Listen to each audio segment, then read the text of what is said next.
Okay, today we are going to take some quick notes on complex numbers. This is something that you did talk about in Algebra 2. We're going to talk about it again. And then at the end of our lesson, I'll remind you about what's coming up. Okay, so as a reminder, I is the same thing as our square root of -1.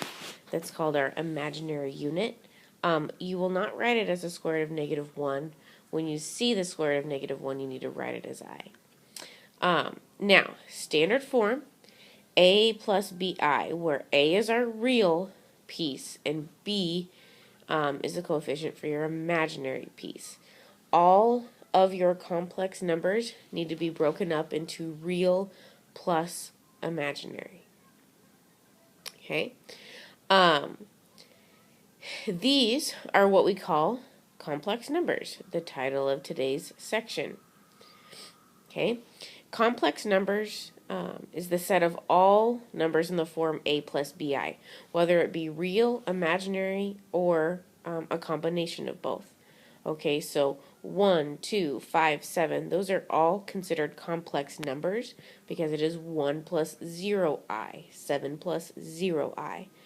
So they're a part of the complex number system, even though we like to call them real numbers.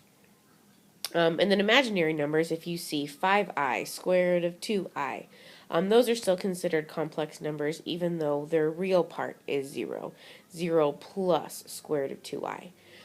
So complex numbers encompasses both real, imaginary, and a combination of both. So it's our biggest compilation of numbers. Okay. I do want to remind you about the pattern of our imaginary numbers. Okay, so we know that the square root of -1 is I. Now, I squared is the square root of -1 times the square root of -1, which gives us -1. I cubed, we like to think of as I times I squared. So I times -1 is -I. And then I to the fourth, we can think of as I squared times I squared. -1 times -1 would be a positive 1. Now, if we think about I to the fifth, the simplest way to think about this would be I to the first times I to the fourth. I times 1 is I. I to the sixth. Let's think this as I to the fourth times I squared, which would be -1. I to the seventh, let's think of as I to the fourth times I to the third, which would be -I. Are we seeing a pattern? I to the eighth would be 1. Notice how these cycle through every fourth. Okay, so anything with a power that is divisible by 4. 4, 8, 12, 16. I to a power divisible by 4 is going to be 1, and then it's going to follow the same pattern. I, -1, -1, I, -1, -1, I. It is going to follow that pattern and cycle through every fourth I raised to a power. Okay, so you can use this to help you evaluate numbers, such as I, oops, let me make a little division here. I to the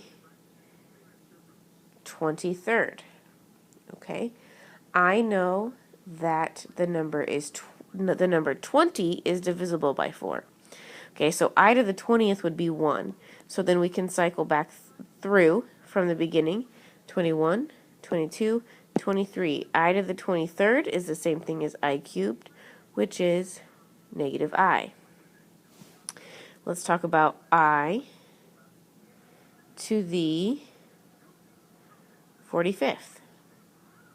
I know 44 is divisible by 4, So I to the 44th is 1, which means I to the 45th is the same thing as I to the 1st, which is I.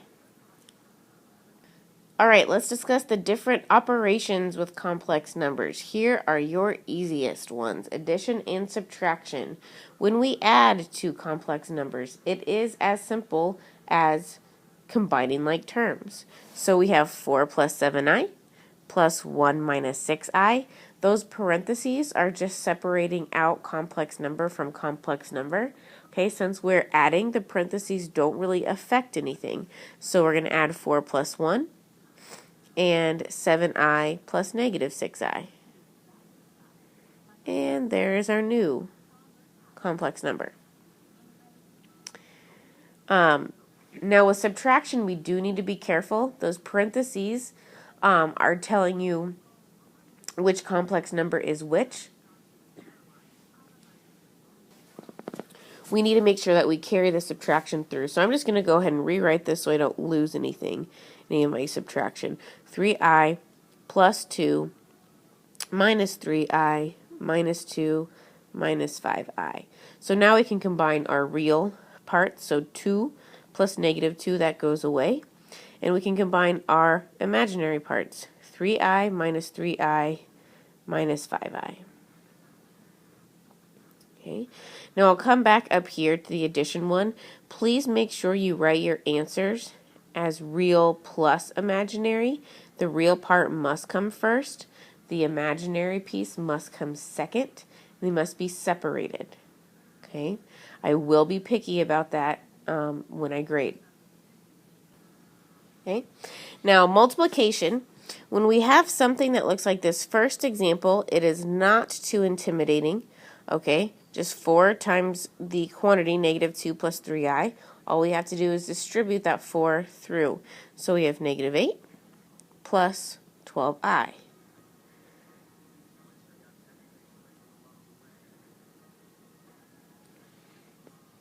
Okay. Now our second example, we have two complex numbers being multiplied where both of them have a real and an imaginary part. Okay, so we can think of this as a binomial times a binomial since we have two separate terms. So you can think of this as foiling if you wish. So we're going to need to take 2 times 4, 2 times 3i, negative I times 4, and negative I times 3i. Now be careful because this is negative 3. I times I is I squared. Okay. So we have 8 plus, I'm going to combine this to 2i. Now, we just talked about I squared. I squared is the same thing as negative 1. So negative 3 times negative 1 becomes a positive 3.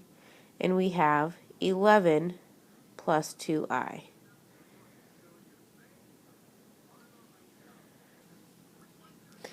Our last operation is going to be division with complex numbers. Now, just like with irrational numbers, we cannot leave an imaginary number in the denominator. So we need knowledge of complex conjugates. Okay, we've talked about conjugates before. If I'm talking about a conjugate A plus B, the conjugate is A minus B. So when we're talking about complex conjugates, we have A plus BI and A minus BI. We have the same real piece, the same imaginary piece, except the imaginary pieces are opposite. Okay, now, what is special about complex conjugates is they will always multiply to be a real number. So if you look at this multiplication of our conjugates, okay, if we go ahead and multiply this, okay, we know that when we take A plus B times A minus B, we get A squared minus B squared. Okay, we know that when we have the difference of squares, those middle terms are going to cancel. But I'm going to go ahead and go through the entire multiplication. So when we take A times A, we get A squared. Okay, A times negative BI, BI times A, and then BI times negative BI. So we have negative B squared, I squared. Okay, anytime we multiply conjugates together, those middle terms are going to cancel out, okay? You don't have to do that work if you can remember that. Now, what's special about this complex conjugate, we get this I squared right here with negative B squared. We know that I squared is negative 1. So negative B squared, I squared becomes plus B squared. Okay, so we no longer have an imaginary number in there, and we have a real number. So we're going to use that to help us when we are dividing. Okay, so here's our division problem. 2 plus 3i divided by 4 minus 2i. We know we cannot keep a imaginary number in the denominator. So what we're going to do, we know that if we multiply by a complex conjugate, we will get a real number. So I'm going to multiply by the complex conjugate 4 plus 2i, and we all know whatever we do to the denominator, we have to multiply that same thing to the numerator. Okay. Now we need to go ahead and do some multiplications. All right, let's start with the numerator. We're going to have to FOIL this. Okay, so we have 2 plus 4, 2 times 4, 2 times 2i, 3i times 4, and 3i times 2i. So we get 6i squared. Okay. Now our denominator is complex conjugates. So we know that we are going to get a squared. We're going to have a times a, so that is 16. Our outside and inside, since these are conjugates, those are going to cancel, and we're going to be left with our last product, negative 2i plus 2i, so negative 4i squared. All right, so this becomes 8 plus 16i, and this becomes minus 6 over 16 plus 4. Okay, so 8 minus 6 is, we have 2 plus 16i over 20. I do not want you to leave it as one big fraction. I need you to break this up into real plus imaginary. So our real piece is 2 divided by 20, plus our imaginary piece is 16 divided by 20, Okay, and you're not going to leave it like this because it is not simplified. I want 1/10 plus 4/5 I. Okay, here is your assignment. It may look like a lot of problems. It isn't. All of these go very quickly because they are operations with complex numbers. It did not take us very long to do the examples that we did. The rest of the class time is yours to work on this. And I also have an extra review assignment for our quiz tomorrow. Now, this book assignment that I am giving you, this is going to be checked on Thursday because tomorrow we have a quiz. Tomorrow's quiz covers 2.1 to 2.3, so that is our quadratics chapter section, which is what we did on Tuesday. Okay, so putting it into standard form, finding the vertex, so on and so forth. 2.2 was graphing polynomials. Okay, so our beginning and ending behavior, finding zeros by factoring, multiplicity, and then drawing a graph without your calculator. And then 2.3 was what we did on Friday,